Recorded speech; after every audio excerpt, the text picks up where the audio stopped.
Morning students, video number 19 25/5/2020। छात्रों, आपकी परीक्षा में अपठित बोध से संबंधित एक पद्यांश आता है और एक गद्यांश आता है। ये हमेशा आता ही है, तो इससे संबंधित भी मैंने सोचा कि आपको थोड़ी सी जानकारी दे दी जाए, हमें इसको किस प्रकार से करना चाहिए, गद्यांश को भी और पद्यांश को भी। तो इससे सामान्य जानकारी जो इसमें लिखी गई हैं, जो मैंने लिखी हैं, इसको आप पढ़ लेंगे, समझ लेंगे तो अच्छी तरह से गद्यांश को और पद्यांश को आप कर पाएंगे। तो सबसे पहले मैंने काव्यांश यानी पद्यांश यानी कविता से संबंधित जो होते हैं उन्हें हम काव्यांश या पद्यांश कहते हैं। इसके बाद हम आपको अपठित बोध में गद्यांश पढ़ाएंगे, जैसे कोई स्टोरी होती है उससे संबंधित कोई पैराग्राफ दिया होता है और उसके बाद उसके नीचे क्वेश्चन दिए होते हैं जिसके आंसर हमको उस पैराग्राफ में से छांट कर लिखने होते हैं। तो हम उसको कैसे लिखना, हमें कैसे लिखना चाहिए, ये मैं आपको समझा रहा हूँ। तो इससे संबंधित कुछ जानकारियाँ मैंने यहाँ लिखी हैं, इसको आप अपनी कॉपी में उतार लेंगे। अपठित काव्यांश का अर्थ: कविता का ऐसा अंश जिसे आपने अपनी हिंदी की पाठ्य पुस्तक में नहीं पढ़ा है। इसके अंतर्गत छात्रों को 100 या 150 शब्दों की कोई कविता दी जाएगी। इसके नीचे उससे संबंधित 6 प्रश्न पूछे जाएंगे, 6 भी हो सकते हैं, 5 भी। छात्रों को दिए गए काव्यांश में से उत्तर ढूंढने होंगे।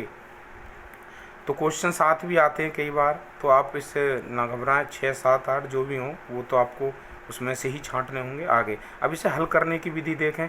पहले कविता को पूरे मनोयोग से पढ़िए, यानी आपने पहले कविता को पढ़ना है, उसका आनंद लीजिए। दूसरी बार उसके अर्थ को ध्यान में रखते हुए पढ़िए। यदि कविता कुछ कठिन लगे तो उसे बार बार पढ़िए ताकि उसका अर्थ समझ में आ जाए। इस दौरान कविता के नीचे दिए गए प्रश्नों को पढ़िए। अब फिर से कविता पर ध्यान दीजिए। जिस जिस प्रश्न का उत्तर मिलता जाए उस प्रश्न पर टिक तथा उसके उत्तर के रेखांकित कर दीजिए, उत्तर को रेखांकित कर दीजिए। अब देखिए कि कितने प्रश्नों के उत्तर देने रह गए। ये प्रश्नोत्तर जरूर कुछ कठिन या अस्पष्ट तथा सांकेतिक होंगे। इन्हें हल करने के लिए फिर से कविता को पूरी तरह से पढ़िए तथा उनके उत्तर खोजिए। नेक्स्ट,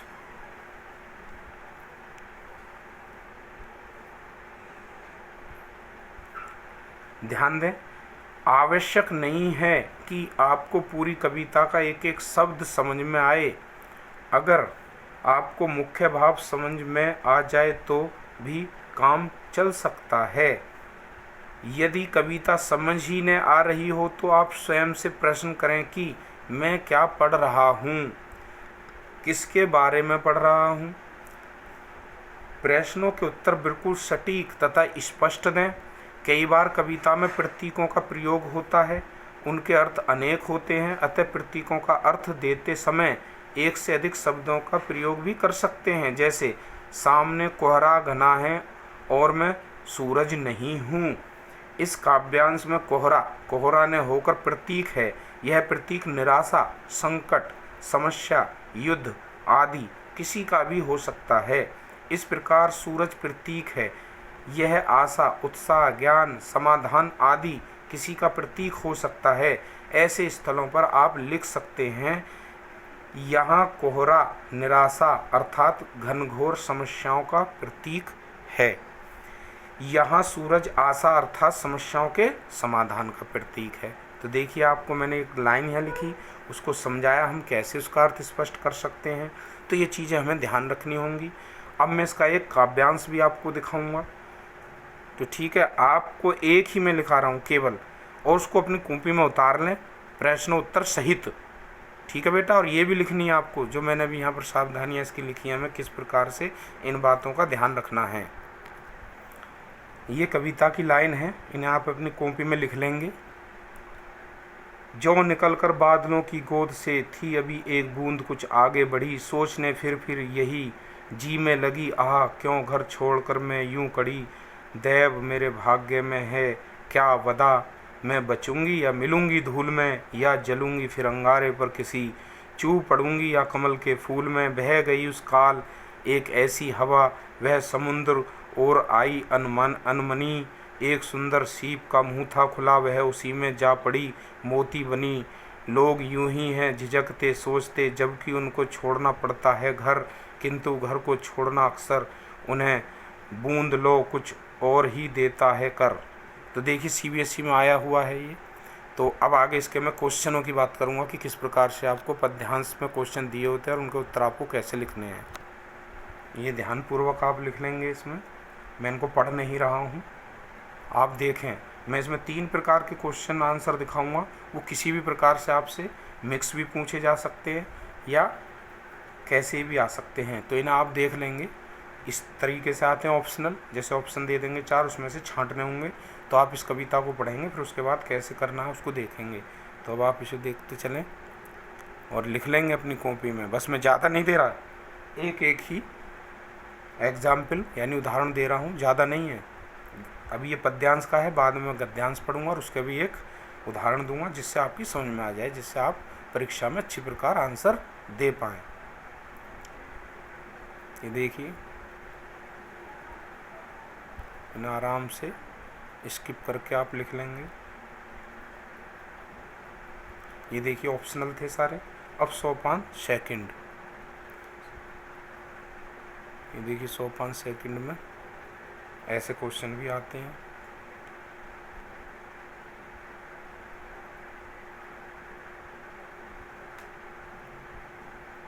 अब ये थर्ड सोपान भी दिया नीचे, यानी ऐसे भी क्वेश्चन 1 वर्ड अति लघु उत्तरीय प्रश्न भी पूछे जाते हैं, तो इनका आंसर ऐसे लिखने होते हैं। तीसरा लघु उत्तरीय प्रश्न, इनको थोड़ा और बड़ा लिखना होता है।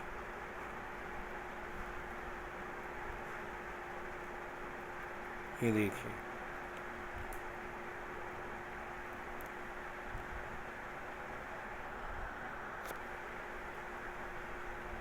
तीसरे सोपान के हैं अति लघु उत्तरीय, जिसमें हमको आंसर इतने लिखने होते हैं। तो इस प्रकार से मिक्स क्वेश्चन भी आ जाते हैं।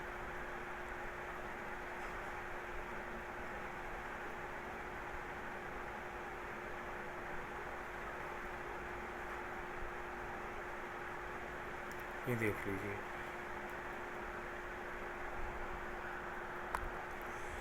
इसके बाद अपठित बोध, यानी जिसको हम गद्यांश कहते हैं। जैसे एक पैराग्राफ लिखा होता, पहले कविता थी, अब ये पैराग्राफ आएगा, ये स्टोरी होगी कोई, तो वो किस प्रकार से लिखा होगा उसे आपको पढ़ना होगा, उससे संबंधित जानकारी यहाँ है, इसे समझिए। किसी अपठित अनुच्छेद को पढ़कर उसके सामान्य अर्थ को समझना अर्थ ग्रहण कहलाता है।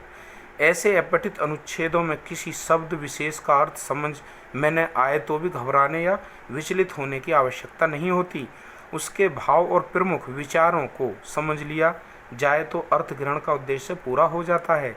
ऐसे प्रश्नों का अभ्यास करने से अर्थ ग्रहण की शक्ति का विकास होता है और अपठित अनुच्छेद के पढ़े हुए अंश के विचारों और भावों को अपने शब्दों में व्यक्त करने की क्षमता बढ़ती है। इससे भाषा पर अधिकार प्राप्त करने में भी सहायता मिलती है। कई बार अनुच्छेद में आए नए शब्दों, मुहावरों, लोकोक्तियों आदि का भी अर्थ पूछ लिया जाता है। कभी कभी किसी वाक्य एवं वाक्यांश का आशय स्पष्ट करने के लिए कहा जाता है। अतएव प्रश्नों का भली भांति और संगत उत्तर देने के लिए यह आवश्यक है कि उस अनुच्छेद को 2-3 बार ध्यान पूर्वक पढ़ा जाए। तत्पश्चात अनुच्छेद के नीचे दिए गए प्रश्नों के उत्तर अपने शब्दों में लिखे जाएं। भाषा सरल, सुबोध और व्याकरण सम्मत होनी चाहिए। ये इसकी सावधानी है गद्यांश की, हमको ये लिख लेनी है अपनी कॉपी में। अब मैं इसका एक उदाहरण दिखा रहा हूँ, उसे भी आप कॉपी में उतार लेंगे। ज़्यादा नहीं दे रहा हूँ, तो ये आपके पास रहेंगे, तो आप जब परीक्षा देने जाएं इन्हें एक बार देख लेंगे, तो आप गद्यांश पद्यांश को अच्छी तरह करके आएंगे और अच्छे अंक प्राप्त कर पाएंगे। ठीक है बेटा, देखो ध्यान से आगे। ये देखिए गद्यांश लिखा हुआ है, इसे ध्यानपूर्वक आप अपनी कॉपी में लिख लेंगे। 1-2 बार इसको पढ़ेंगे, तभी इससे संबंधित क्वेश्चन के आंसर कर पाएंगे। इसमें भी मैंने आपको सोपान 3 दिखाए, सोपान 1, 2, 3, तो वो किसी भी प्रकार से क्वेश्चन परीक्षा में आ सकते हैं। तो एक बार इसको आप देख लेंगे, अपनी कॉपी में लिख लेंगे तो अच्छा रहेगा। परीक्षा के समय आपके ये बहुत काम आने वाला है।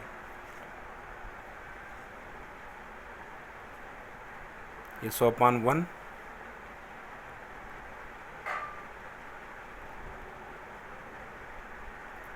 आराम से स्किप करके इसको अपनी कॉपी में उतार लेंगे आप।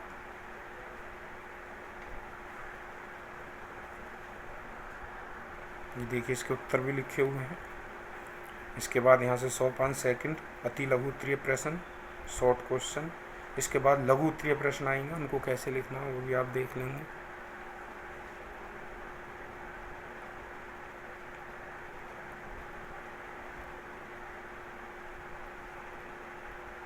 ये सोपान थर्ड है नीचे।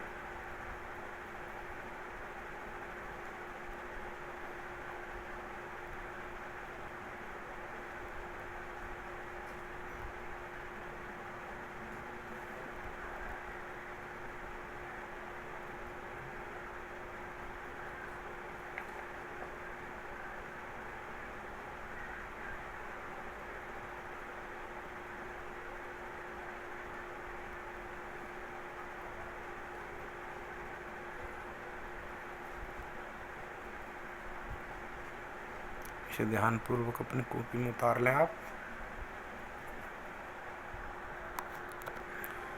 तो मैं उम्मीद करता हूँ छात्रों आपसे कि आप अगर इन दोनों को एक बार ध्यान से देख लेंगे तो शायद आप बहुत अच्छे क्वेश्चन का आंसर लिख पाएंगे परीक्षा में, कहीं गलती भी नहीं करेंगे। तो ये आपकी समझ में आ भी गया होगा। तो ठीक है छात्रों, मिलते हैं। धन्यवाद।